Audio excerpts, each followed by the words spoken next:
Hi everyone, my name is Robyn. I'm the Programs and Advocacy Manager at Inherited Cancers Australia.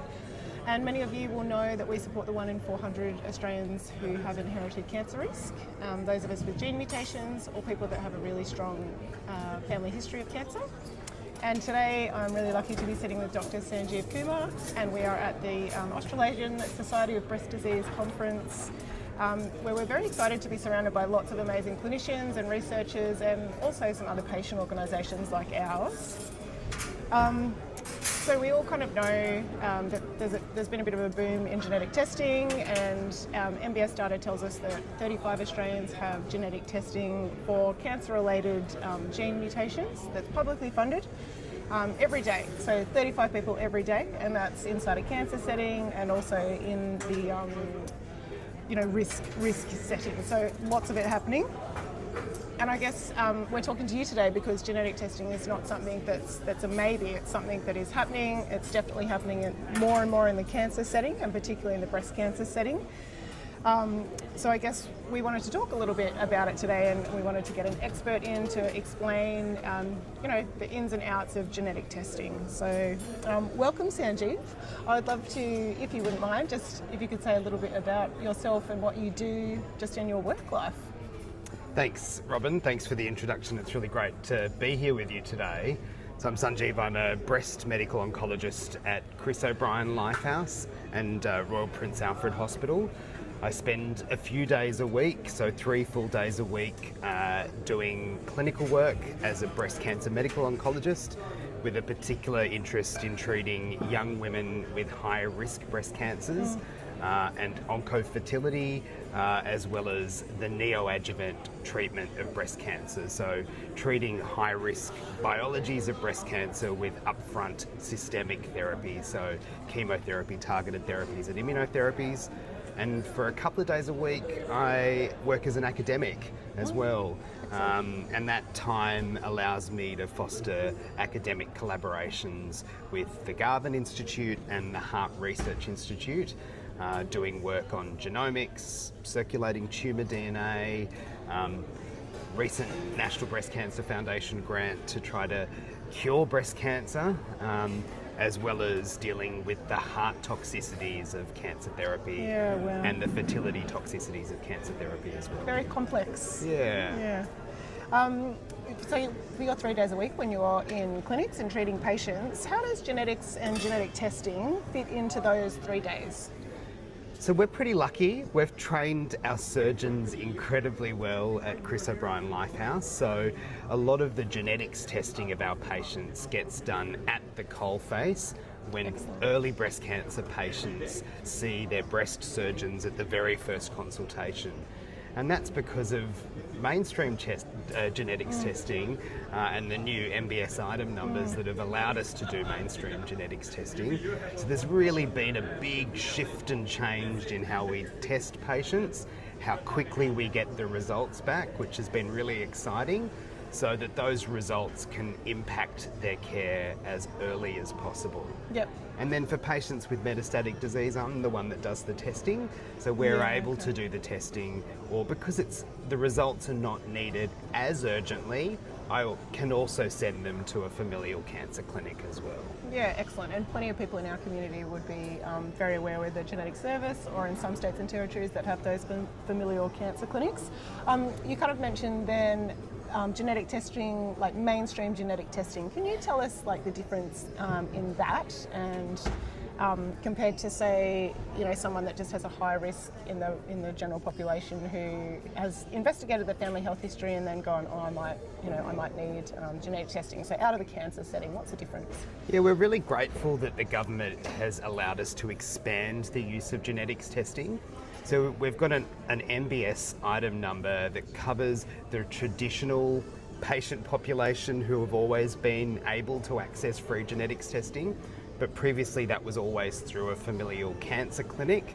And this is the patients who are diagnosed with a breast cancer under the age of 40, the patients who have Ashkenazi Jewish heritage, all triple negative breast cancer patients, or patients with metastatic breast cancer, or male patients with breast cancer. So or patients who, if you use particular kind of online tools to calculate risk, that give you an indication that they've got an over 10% risk of having or harbouring a germline mutation that's been passed on through the family.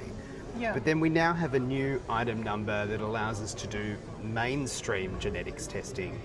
And this is genetics testing that can be done with the clinician that the patient already knows and has established a rapport and a relationship with, which I think is really valuable.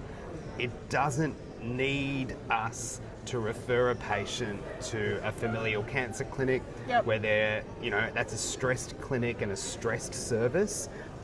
Patients can get their genetics testing done, very soon after their first consultation or at the first consultation with a very quick turnaround time.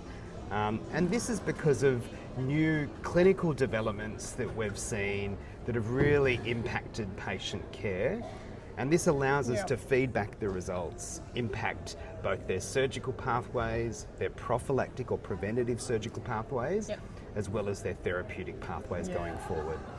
And for those people who don't have a cancer diagnosis, just someone who maybe has someone else in the family who's had a cancer diagnosis, what does it mean for their risk? Like, why is it important for us to understand our own genetic risk even before we have a cancer diagnosis? So for those patients, it's appropriate for them to have good genetics counselling before undergoing genetics testing. So they're the patients that we wouldn't necessarily mainstream genetics test in our clinics. We would send them to a familial cancer clinic because I'm hopeful that those patients don't currently have a cancer diagnosis and they've been screened appropriately. But that impacts them because it impacts how they're monitored, how they're screened, the frequency and the nature of that screening, and whether they could access potentially preventative surgical pathways to stop them from developing cancers in the future at an age when it's appropriate to do so. Yeah, absolutely. And I should add in there, and I'm sure you obviously know this, but so many of the people in our community, they've got options for medications to manage their cancer risk. They've got options for high-risk screening, which obviously we advocate for and know that everyone makes those different choices based on where they're at, how old they are, what their family history is, and what level of risk they're comfortable with themselves. And that's why it's important for them to engage with a familial cancer clinic so that they can get a full breadth of the understanding of their options, and so they don't just have to follow the surgical option. They do get all the options laid out to them from the person that's the most informed. And can you explain, so putting back on the patient with the cancer hat, can you explain how having a gene mutation such as BRCA or CHEK2 or ATM might impact their breast cancer treatment? So it's a big one, sorry. Yeah, it is a big one. So, that's important in so many kind of multifaceted ways. So we know that patients who harbour a germline mutation are often a younger patient. They often have higher risk biology, and aggressive cancers. And we know that the presence or absence of that germline mutation will impact their surgical pathways, as I've mentioned before, their prophylactic or preventative surgical pathways, as well as their treatment pathways. If I take the example of a BRCA1 or a BRCA2 mutation patient, these patients often have triple negative breast cancers. They're often quite young. Although a significant proportion can have a hormone receptor positive breast cancer as well, they're less likely to have a HER2 positive breast cancer. We mainstream genetics test patients. It's not going to impact their treatment necessarily up front if they're triple negative and receiving chemotherapy up front. They will receive standard of care chemotherapy up front if they're suitable and they have an appropriately staged cancer. But it will impact their surgery, Yeah, absolutely. So while not all patients have to have bilateral or surgery on both sides or preventative surgery, that is an option to them if they want to do that at that stage of their cancer journey, but it does impact what we give them afterwards. So the majority of patients, for example, with triple negative breast cancer, early triple negative breast cancer, will receive chemotherapy plus or minus immunotherapy up front. And if they don't respond completely to that in their surgical pathology, now given new PBS approvals, they have access to a drug called olaparib for 12 months after their surgery in lieu of other systemic therapy. So in lieu of other chemotherapy or immunotherapy in the adjuvant or post-surgical setting. It sounds like it's has a big impact on personalised medication or treatment for your type of cancer in your situation. Yeah, so the beauty of that is that we can give them the most targeted, personalised treatment for their cancer that's basically been equipped and has been triggered by their germline testing. So a silver lining? Absolutely, and it's the treatment in the adjuvant or post-surgical setting that we've proven from the Olympia study that has a 4.4% 6-year survival benefit and a 9.3% reduction in the risk of recurrence. So that's incredibly value and the most value and most impact that we can give back to our patients. And importantly, really well tolerated treatment, better tolerated than standard chemotherapy. Yeah, so better quality of life. Absolutely. For patients. Absolutely. Yeah, awesome. So, can you tell us the difference? Because often we hear in our community that, there's germline genetic testing, or there's somatic or tumour genetic testing. Can you tell us a bit about the difference in that and what's important in those to distinguish the two? Yeah, so germline testing is testing for mutations that have been passed on or acquired through the family. Whereas somatic mutations are mutations that we find in a patient's tumour that may have been acquired in that tumour. However, there's often a lot of crossover. So patients who are found to have somatic, say, BRCA mutations in their tumour, sometimes may also have a germline mutation for the BRCA gene. Okay, so there is a bit of crossover, but they also can be two distinct entities. However, it doesn't necessarily reflect our therapeutic approvals, okay? We only have access to these drugs called PARP inhibitors like olaparib in patients who have germline BRCA1 or BRCA2 mutations, but we do know that there's potentially therapeutic benefit in patients with BRCA1 and BRCA2, germline and somatic mutations, or in patients with PALB2 germline and somatic mutations, or RAD51C or D germline or somatic mutations, and in patients who have evidence of homologous recombination deficiency as well. So there's a whole kind of raft of patients that we're currently not capturing in terms of our approvals, but at the same time we're really pleased that we do have access for the most commonly seen germline mutations, which are the BRCA1 and the BRCA2 mutations, where the impact is the greatest. And so just recapping that, because that is pretty complex. So you can test a tumour and that can have a gene mutation such as BRCA. You can test blood and that can also have a gene mutation which is inheritable. But if you have a tumour one, that's not necessarily inheritable every time. But it still could be. That's right. So and the presence or absence of homologous recombination deficiency can also correlate with the germline testing as well. So I've got a study where I test patients for homologous recombination deficiency.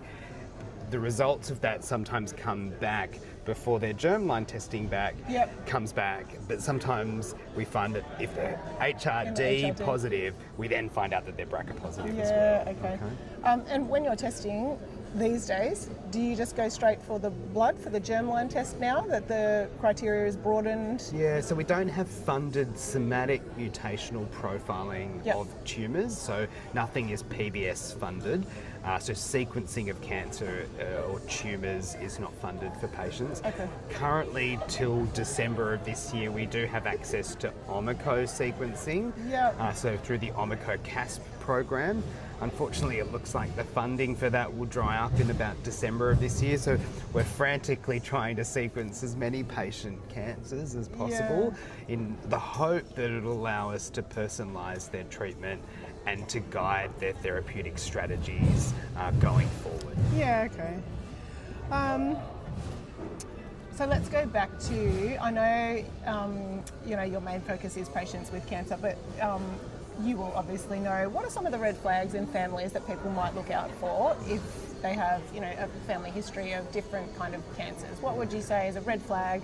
And, if some of these things come up in your conversations about family health history, you should maybe go to your GP to then potentially get a referral on to a genetic service. Yeah. So, broadly speaking, as a breast oncologist, we kind of ask and probe questions particularly about a history or a family history of either breast or ovarian cancer, particularly high-grade serous ovarian cancers. If there's been, as I mentioned before, any young breast cancers in the family, so in people under the age of 40, any male breast cancers in the family, if there's any Ashkenazi Jewish heritage, any history of bilateral or breast cancers on both sides, any triple negative breast cancers in the family raised interest as well. First degree relatives, so that's kind of first relatives in the family that have been diagnosed with breast cancer. That's also something that would raise concern and potentially prompt a familial cancer clinic referral. But in terms of broader sort of germline testing, clusters of cancers that are unexplained should often prompt, further questioning and then maybe consideration, maybe checking the Advocacy guidelines to see if you can piece together or understand why that pattern is happening. Not all cancers are familial, they can be environmental or just, no understood cause or reason for why these patterns are happening. So there's multiple factors at play here, but using kind of good online tools such as the Advocacy guidelines can be helpful to help decide whether a familial cancer clinic referral needs to be made. We do have an excellent, it's a PDF and it's downloadable on our website, and it's just a resource for you to map your family history out, which is really good. So names, dates, ages, and cancers experience. So that can be very helpful for people just thinking about their family health history. What would you say to someone who is nervous or thinking, oh no, I won't go in and I won't annoy a doctor about this? If for someone who had a questionable family history of cancer. It's better to know your risk than to have to deal with the consequences after the diagnosis is made, because prevention is always better than cure in these circumstances. Cancer, as I'm well aware, can be a really nasty beast, so it's always better to know your risks, understand your risks, and understand fully whether you're able to do anything to mitigate your risks of developing cancer in the first place, rather than dealing with the consequences when it happens.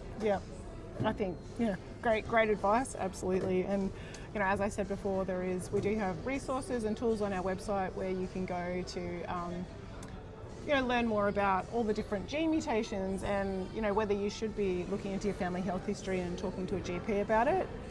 The other thing that we do have, which is an excellent resource, is we've got a genetic counsellor who works 1 day a week, the wonderful Gabby, and she kind of helps with health system navigation and really supporting you through that. So if in doubt, you can always go onto our website, fill out the form and get in to talk to Gabby. She's quite good and accessible, probably a little bit more accessible than just the public genetic services, so it's an excellent resource for everyone. Fantastic. And if you are someone with a breast cancer diagnosis, I would very much be saying, and I'm sure you are having these discussions anyway, talk to your healthcare professionals about whether you should be undertaking genetic testing as part of that experience. And I think it's every patient's right to ask those questions, so they shouldn't be reserved or feel like that they're imposing by asking those questions. It's their cancer, their journey, and they should have the confidence to be able to ask that, and the rapport with the clinician that's looking after them, to feel the confidence to be able to ask that question. Excellent. I think that's a really nice note to finish on. So thank you so much, Sanjeev, for your time today. Thanks, and your Robyn. brain and your expertise. Pleasure. Thanks for explaining everything about genetics and genetic testing to us. Fantastic. Thank you. Thanks.